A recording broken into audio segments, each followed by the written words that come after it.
this webinar on the evolution of modern risk and exposure management. We have with us Aqsa Taylor, who is our Chief Research Officer at Software Analyst Cyber Research. And I would like to introduce her, who's really worked on this report for exposure management platforms.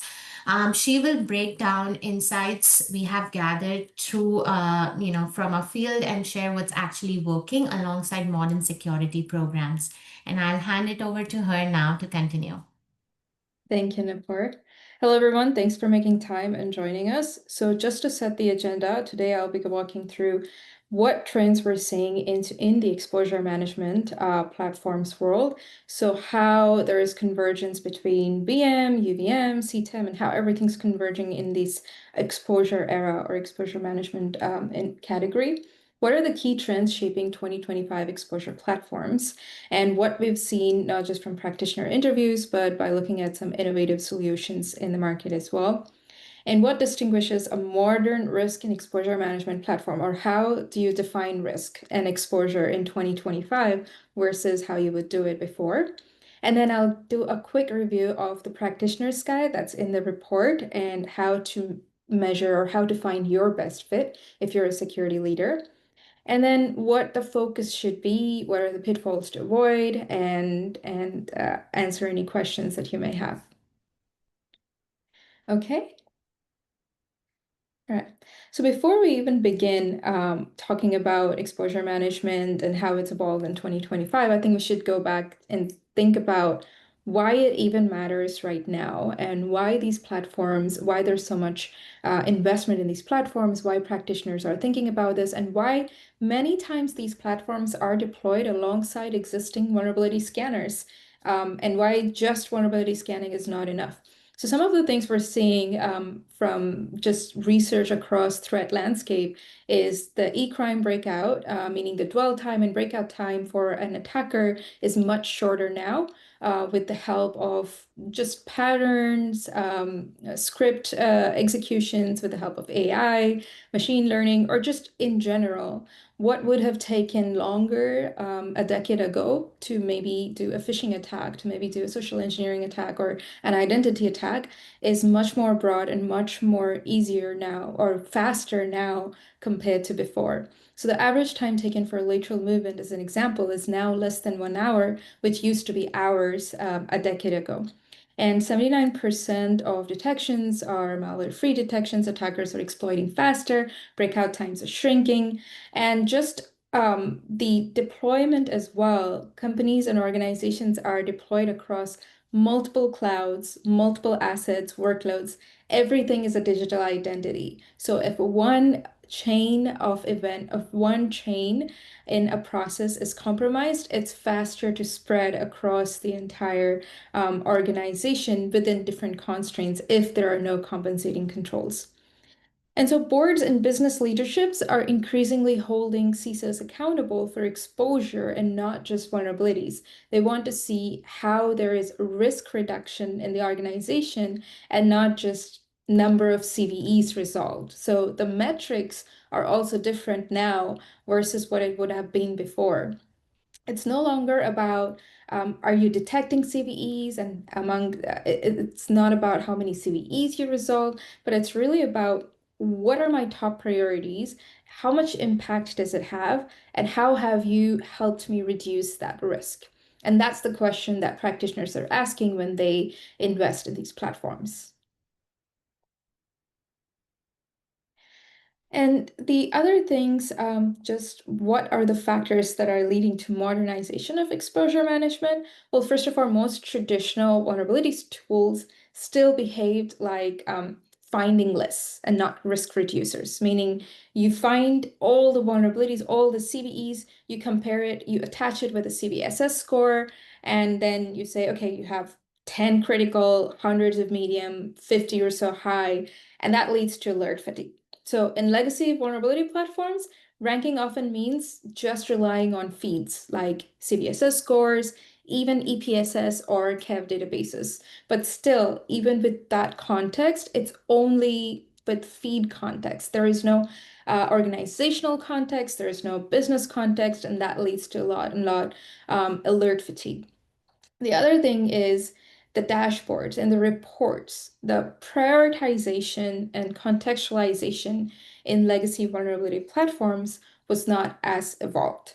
So what it means is you may see dashboards that show, hey, these are the number of CVEs that were present at day 1, and these are the number of CVEs that are present at day 7, and here's your trend chart of how well you're doing. Well, there are multiple factors why CV numbers can go down. Maybe you don't have that asset running anymore. Maybe you don't have, maybe you changed your alert rules. Maybe there has been, in some cases, maybe it has been fixed in a later version of the image. But there are a lot other factors to consider as well. Like, are you running legacy images? Are you running assets that are exposed to cloud? And there's so many other different factors that sometimes would not be taken into account in these legacy platforms. And then the third thing is doing more and achieving less. So it feels like you're working hard because you're working on the list of vulnerabilities that you receive, but they may not, those lists of vulnerabilities may have the highest score because of CVSS or APSS or KEV, but they may not have the highest risk. So what this can lead to is you are working a lot in reducing that list of CVEs, but you're not reducing risk at the same rate of the effort that you're putting into it. So again, going back to reporting, what are you reporting on? If you're just reporting on dashboards that highlight number of XYZ lists completed versus these are the risks and the attack path and how much exposure you've reduced, then you go back to in doing a lot of work, but not seeing the results that you would like out of it. The other thing is data integrity and trust challenges. So conflicting feeds, backports, false positives, all of these can waste a lot of time that should be spent on really remediating risks. So discovering more vulnerabilities, for example, is no longer an automatic proof of a better scanner. Before, years ago, it would be like, hey, this scanner only found 10 vulnerabilities, we can find 15, so we're better. But that's not really a good standard to validate the efficiency of a better scanner or a better risk scanner, because there could be things that attribute to the number of additional vulnerabilities but are not really true vulnerabilities. There's conflicting feeds, again, like backport fixes, not taking into account the version of OS, not taking into account false positives. So the standard for better scanner is if you are validating more than one factor, more than one risk factor when you present a risk. So instead of just saying, this is the risk because I've scanned it with just across packages, and these are the CVSS scores, if you take additional factors that we will discuss in a bit into account, then you are validating that risk and presenting true state of the environment to the leaders or to the security orgs. So this is where it's really important to really target true state and validation instead of just discovering more vulnerabilities that don't have good validation as a foundation. So now let's talk about what are the key trends we see shaping 2025, and we will dive into each of these a little bit more. But to start with, capability convergence. And the platforms that may have started as a typical vulnerability scanner, vulnerability management platform are quickly expanding in capabilities and adding more and more capabilities to become, or at least move in the direction of exposure management. While that's happening, there are platforms that are purely starting with exposure and risk management in mind. And these are platforms that are new, they're promising, they're in the report, so please do read the report. But essentially, these platforms start with exposure management in mind. And so they're collecting data from other scanners, from additional feeds, and from other contexts like cloud trails, identity events, login events, all of that to additionally form that exposure and risk layer. The second thing we're seeing is AI and automation. It's turning from hype to real capabilities. So ownership mapping, contextualizing multiple events, agentic remediation, or helping with remediation playbooks, giving you remediation recommendations, or just mean time to reduction, or just helping you reduce your MTTD and MTTR, mean time to detect and mean time to reduce, by offering Gen AI capabilities or just agentic AI capabilities within the platform. The third thing we're saying is that now platforms are working or trying to show risk reduction or exposure trends and exploitability beyond just number of vulnerabilities fixed in the modern risk and exposure management platforms. And then last thing is validation of exploitability. So when we were talking through these vendors and practitioners, we came up with a framework that took into account not just what risk factors you are showing or what risk factors you consider in order to show something as a risk, but we also really drill down into how are you validating that. So if you say something is an exposure, do you have additional ways of confirming beyond just reading from configuration files or just reading from the state of an asset itself without taking external context into account? So validation of exploitability is becoming really important and a really key factor that separates modern vulnerability management, modern exposure and risk management platforms from legacy or traditional platforms. So we're looking at reachability from network perspective. We're looking at blast radius. We're looking at attack paths. We're also looking at sometimes breach and attack simulation as part of this convergence. And then exploit intel that's beyond KEV or APSS databases and looking into additional factors like social chatter, unstructured data sources, and just really moving out of the box into a modern world of risk and exposure management that keeps up with the evolving threat landscape as well.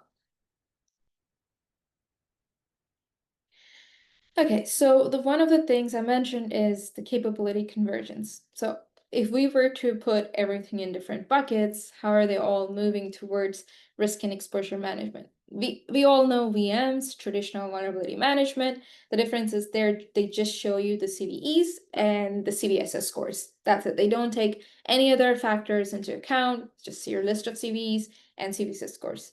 Then what we see is risk-based vulnerability management platforms. So this is an evolution of VM, but it takes into account risk. So it looks from databases such as known exploit vulnerabilities, KEV catalog, or EPSS scoring, which is exploit prediction scoring systems, and identifies which vulnerabilities that were first discovered are now more likely to be exploited according to a VSS score, or are already in the exploit database in the KEV catalog.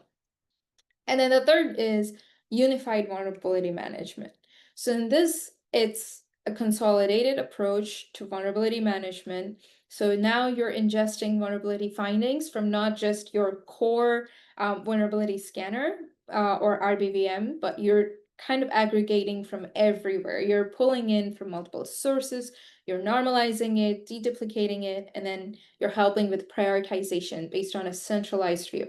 So the goal is you already have scanners in different places. You don't have a centralized view to get rid of duplicate findings, false positives, or risks that are not high priority. So these platforms bring them together in one place.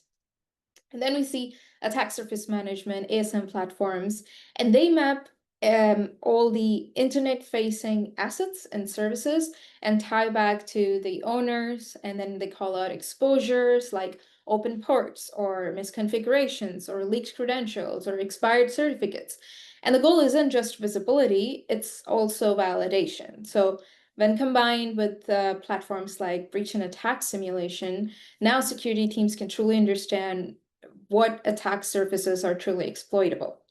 And then we see ASPM, Application Security Posture Management, which gathers data from every part of the application lifecycle. So your code scanning, your SaaS, DAST, HCA, IAC, supply chain, cloud configurations, runtime environments, and it gives you a unified view of risk.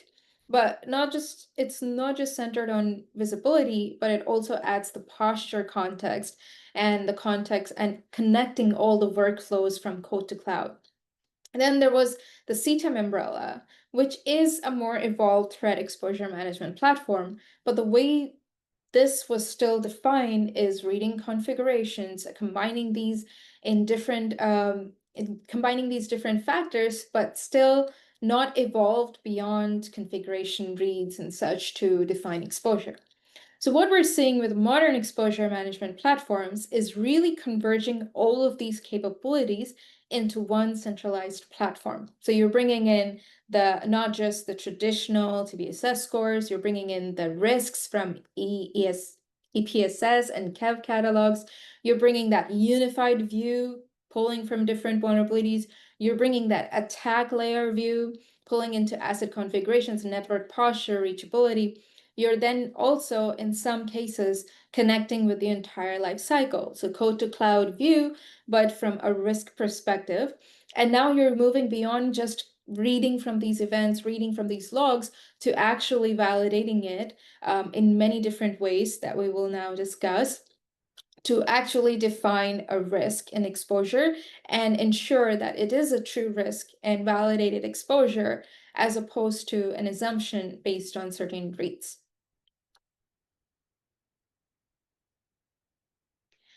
So one of the things we wanted to do is map practitioner concerns that we hear from different practitioner interviews to the modern approach from vendors beyond just traditional exposure or CTEM category platforms. So one of the things, for example, is difficulty in prioritization. We are no longer in an age where we have to educate organizations to scan all your assets, scan your cloud vulnerability, scan your containers. Everybody already does that. So what's important now is how do I separate signal from noise? I have overwhelming amounts of alert and a really lean team, or maybe so many different priorities beyond just vulnerability management. Show me what I need to prioritize, what has the most impact on my environment, and what has the most outcome of risk reduction. And so again, the way vendors are solving this is the factors we discussed earlier: unified visibility, contextual risk prioritization across fragmented environments. Now, dynamic threat assessment. We all know that threat landscape is moving really fast. If one attack fails, there's another attack waiting and checking your attack surface constantly, consistently. Whether it's from your insider threat, whether it's from external threat, your threat landscape doesn't wait for you to get your processes in place. So dynamic threat assessment instead of static threat assessment, instead of just scanning and telling me, okay, this is my CVSS, this is my severity, done. Maybe 5 days from now, things change. You have load balancers, you have different compensating controls that have either reduced the risk of the asset or have increased the risk of the asset. So taking those factors into account and automatically creating new attack paths, new blast radius, and dynamic scoring and prioritization of these vulnerabilities. So that's something that practitioners are looking for. And how vendors we've seen are solving is they're looking into exploitability, not just from traditional sources, but some of them are also looking at social chatter. Some of them they have dynamic risk scoring, and some of them even have context from unstructured data sources like Slack chatter or looking at beyond just events and event logs. The third one is validating context for exposure. So I mentioned before how don't just give me a risk, really show me why you think this is a risk beyond the static feeds and static context. So looking at true network reachability as an example, one of the vendors, instead of just saying, hey, I read the configuration of this asset, we see this port is open, we see that this may be exposed to public. The additional factors they're taking into account is like, hey, is there a firewall? Is there an EDR agent? Is there another compensating control that reduces the risk? Is there proper permissions assigned? And in addition to that, sometimes some of the vendors are actually doing a network test, kind of like red teaming from outside the environment to inside to the assets that they're discovering within the environment of the customer. So this way they're validating that external reachability by testing an out to in kind of a view. And then remediation assistance. At the end of it, if we talk about AI and don't talk about remediation assistance, we are not covering a major portion of the report. So we see remediation assistance as a top priority and concern among practitioners as well. Like, okay, I have all this data. Don't just tell me go upgrade my package because there's so many dependencies and so many different things that are need to be changed in order to even get there. Yes, some organizations are great at maintaining a clean hygiene, having a proper cadence to fixing their vulnerabilities and pushing out and scanning and all. But in some cases, there can be different ways to reduce risk beyond just vulnerabilities because we're taking into account not not just the vulnerability, but the entire environment. So automated agentic workflows that can enforce fix once approved by the user, or the fix itself can look like maybe changing a configuration, maybe putting it in a sandbox, maybe like removing it from the existing environment. There's more ways to fix a problem, essentially, than just trying to fix the vulnerability on the asset. And so these remediations, workflows, or recommendations are a way that modern platforms are showing the users or practitioners, hey, these are 1, 2, 3 recommendations. Either you can go with path 1, path 2, or path 3 to achieve that risk reduction. And this is something that we're seeing with some of the platforms.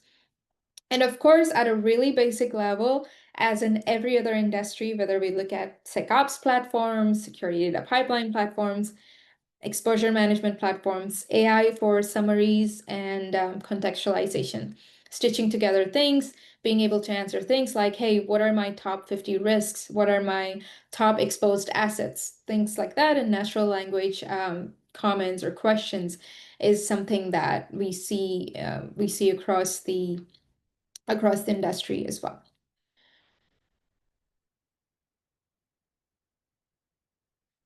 Okay, so some of the things, and I kind of mentioned this previously, but some of the more innovative ways that we're seeing in market in the evolution of modern risk and exposure management platforms is control optimization and cross-domain risk factors, exploitability context beyond static feeds, dynamic risk scoring, bidirectional integration with your ticketing platforms or remediation ops, AppSec and code context, and agentic AI prioritization and remediation.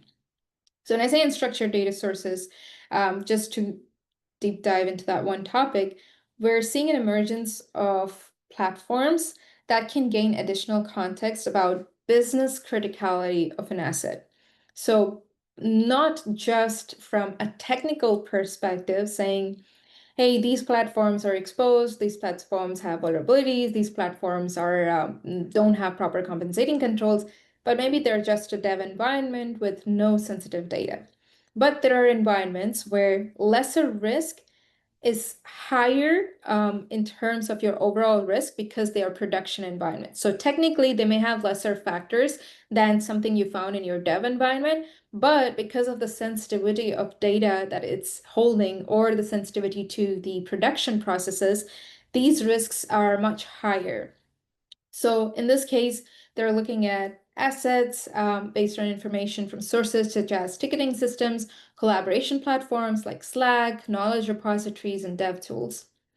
Now, exploitability beyond feeds. What does this particularly mean? So, moving beyond just CAV and EPSS scores, some platforms are also using social, community, and open source chatter to detect exploit trends early, feeding those signals back into exploitability scoring and contextual risk models. So, even though something may not be present in a CAV catalog or EPSS database, these platforms are using, again, AI to check out social chatter, community chatter, and go into the open source platforms and gather that public information and take that as a factor into contextualization of risk. Now, AppSec and code context. Although there are fewer platforms that we see are connecting this, and mostly these are the CNAP platforms because they already have that context from code to cloud. As they're trying to evolve into exposure management platforms, we see this as a really important factor to take into account. You showing the risk view all the way from the beginning to the end, so that developers or practitioners can reduce that risk earlier in the development life cycle with the whole shift left opportunity. I see a question.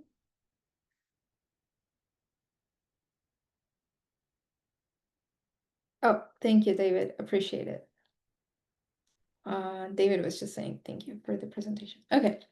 Now, security leaders focus. So if you're a security leader and you're trying to make sense of all of this information overload, what platforms matter to you, what metrics should matter to you, here are metrics that you should consider looking into beyond your traditional legacy vulnerability platform metrics.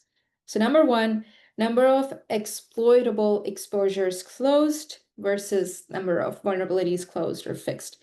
So looking at if you have 5 or 6 exposures because of the attack path analysis, because of the network and true reachability analysis, or because of social chatter, or because of business criticality, how many of those are you fixing versus how many of the dev environments you're fixing or the images vulnerabilities you're fixing that are not exposed. So looking into number of exploitable exposures closed should be one of the big metrics. Second one, reduction in high risk attack paths. So a lot of these platforms show you end-to-end attack path.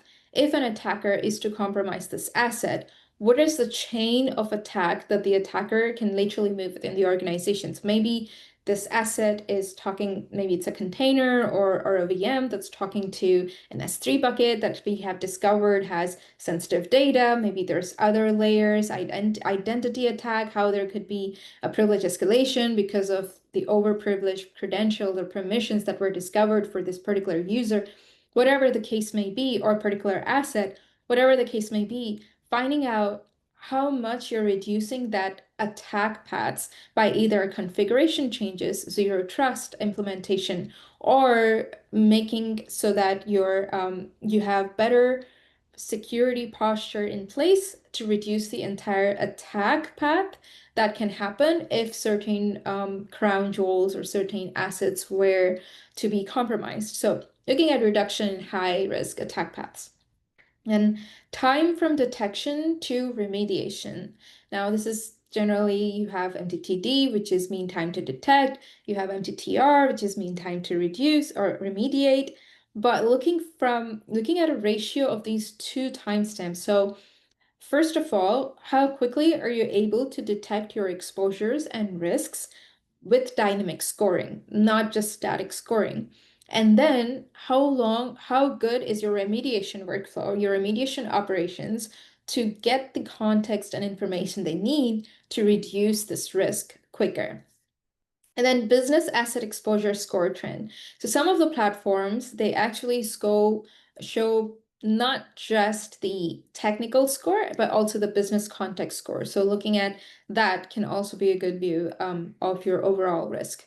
And then ownership coverage or remediation backlog by business priority. Now, this is something that these platforms are also providing, being able to gather context on the ownership, on the groups, using labels and tags that are already existing within the cloud assets or within the platforms from different data sources, or being able to customize and add your own tags and labels as part of your overall strategy to find that ownership coverage, remediation backlog, and business priority.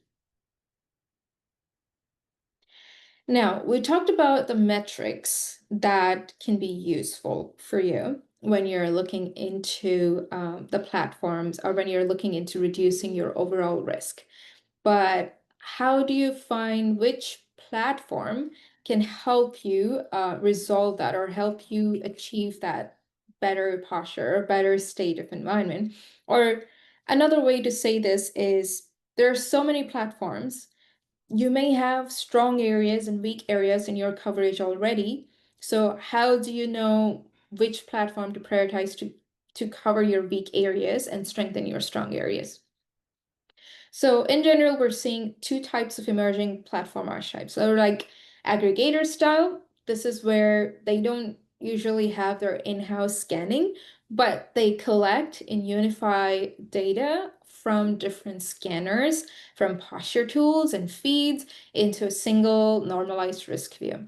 So the advantages in this is maybe you're an organization that doesn't need another scanner. You already have scanner. You have a scanner for your team A, your project A. You have a scanner for team B. The developers are using something else. The product operations team and security teams are using something else at runtime.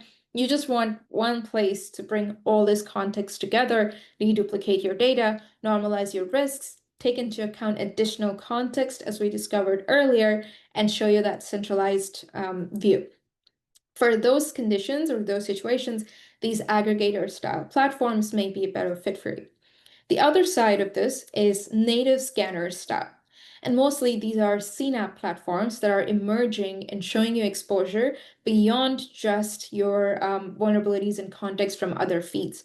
So if you're an organization that is trying to figure out your strategy, overall risk, and you want a single platform that does the scanning across multiple stages. And when I say multiple phases, it's not just vulnerability, but maybe DSPM, maybe your IEM or CIEM, maybe all of those different parts of your organization as well. You want a single platform that is actually doing the scanning across your buckets, across your storage, across your identity, across everything else, and then brings it to a single place.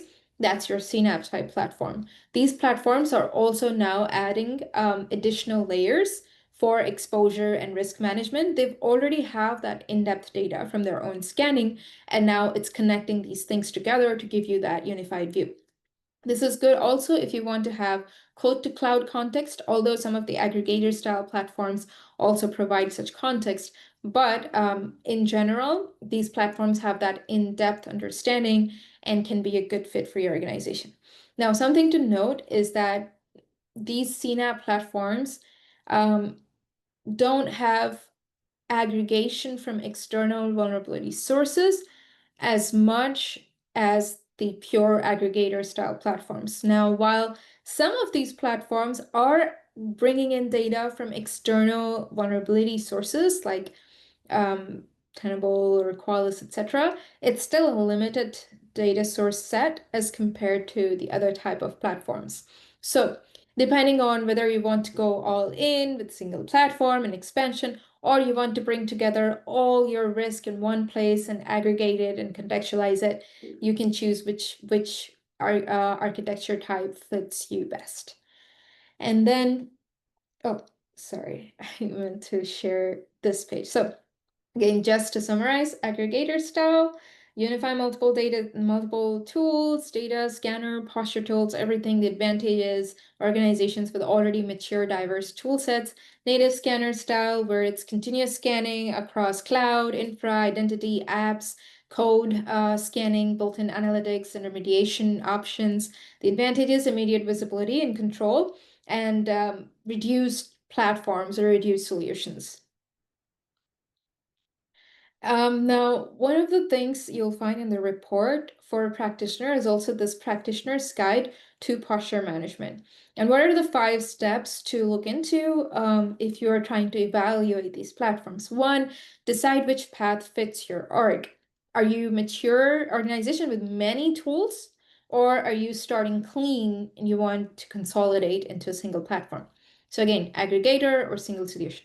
Step 2, define exposure or risk for your environment. How do you define risk? What factors do you take into account? Now, some of the things you may also want to consider is the deployment method. If you are, for example, in DoD space or financial space, or you have PCI compliance or NIST or GDPR compliance, and you need that data privacy, you need that data residency within your environment, you may want to ask what the deployment methods are before you even look at the feature sets of the platforms. And then mapping your visibility gaps. So contextualizing visibility gaps by ranking. One, do you not have as, how do you feel, how comfortable you feel with these, excuse me, with these 5 factors if you were to rank them based on what's your most strongest suit to like your weakest link. So number 1, your network reachability. Do you think you have tools that give you that strong visibility into network or reachability context, or is that your weak link?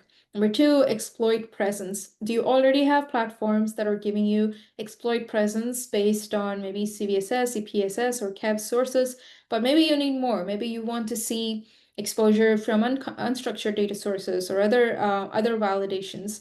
Then look into platforms that are doing innovation in that space to bring exposure beyond these feeds, to bring exploit presence context beyond these feeds. Third, business context. Is that business context and labeling and tagging really important for you in order to distribute the workload for remediations?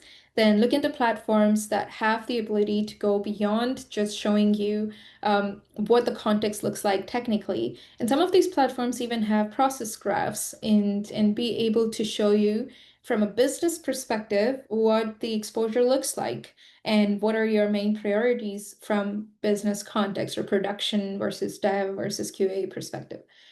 And then sensitive data. Are you someone who already has a tool that does sensitive data scanning for you? Then maybe you're just collecting it and pushing it into this into a platform that can contextualize it for you. But if you don't have that visibility, you may want to look into something that does the scanning in addition to just contextualizing this data.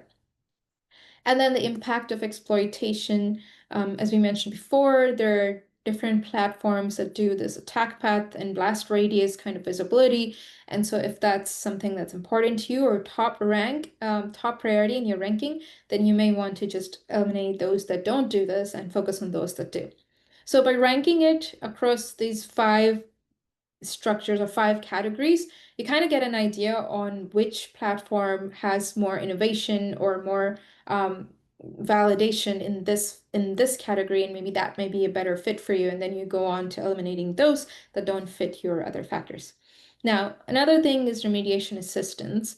Are you your ticketing workflows, SLAs, etc., are you handling that in an external place? And you have, I mean, you most probably are, but do you have good control and good remediation guidance and good contextualization that maybe you don't need platforms that provide that? But if you don't have that, and if your teams are struggling, then look into platforms that are really strong in providing that remediation context. And number 5, business reporting. Now, some practitioners, organizations like to create their own custom dashboards in different place, which gather data from different tools and platforms, and they have their own scoring mechanism to create these dashboards. So if you're a platform if you're an organization like that, that doesn't really need to rely on these tools for that kind of business reporting or C-suite reporting, that's fine.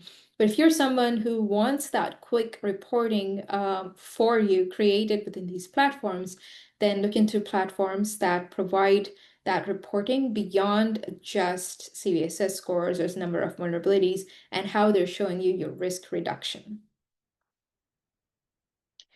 Now, last thing, what to watch out for, over-reliance, again, wrapping everything up and how you should think about posture and risk and exposure in your environment. Over-reliance on static scanning and CVSS only is bad. So look at platforms that are doing a lot of innovation and bringing you additional context. Not integrating with identity, cloud, context, and purely looking at vulnerabilities creates blind spots. That is also not something that you may want to do. Generating lots of data, but not actionable prioritization is another pitfall to avoid. Remediation bottlenecks, lacking ticketing workflows, SLA tracking, business context, labeling, tagging, that's something to look into as well.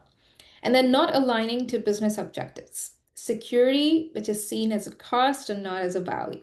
So translating your risk reduction into board level language to show how much you are protecting and translating it into business profit versus just reducing your technical counts of risks.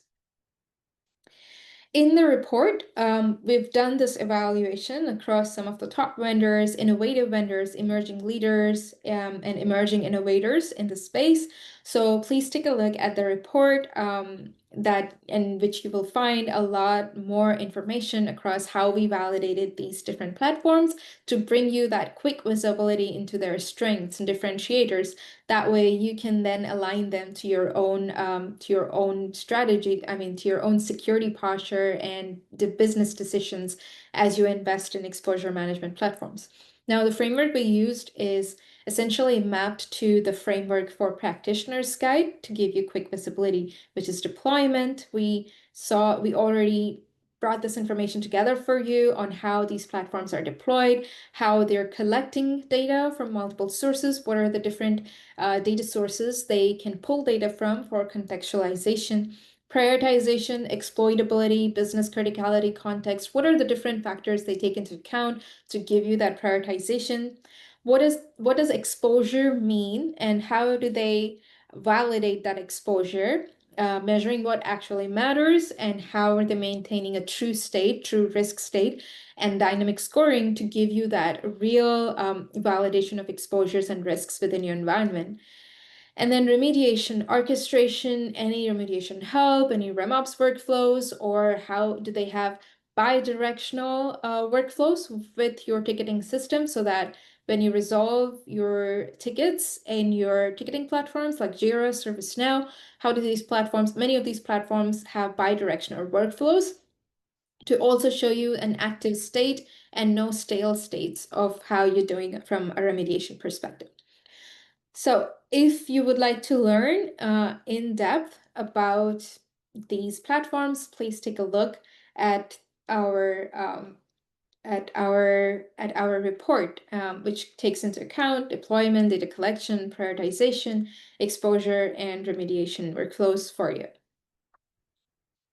Now, call to action for security leaders: establish an exposure-centric mindset across your team, and then make sure that you're auditing continuously how your exposure looks like, and have a way to historically map it within your organization, whether it is weekly, quarterly, monthly, whatever fits best within your priority schedules. And then pivot to evaluate modern platforms. Check out our report, and you will see how all of these platforms solve the problem in different innovative ways. So if you are looking to get a quick view of what each platform does and you don't have the time to do POC for 100 platforms, check out our report, and we've done this in-depth reporting for you. Align your reporting to business outcomes and build remediation workflows that show true risk outcomes, helping you reduce risk and not just reduce technical counts. Thank you for attending. And we're open to questions now, and we would love to have, if you have any questions, please feel free to drop them in our Q&A section. So I'm going to take a quick pause and wait for any questions. Well, thank you again for your time. We truly appreciate it, and we look forward to hearing more from you on the presentation and your feedback on the report.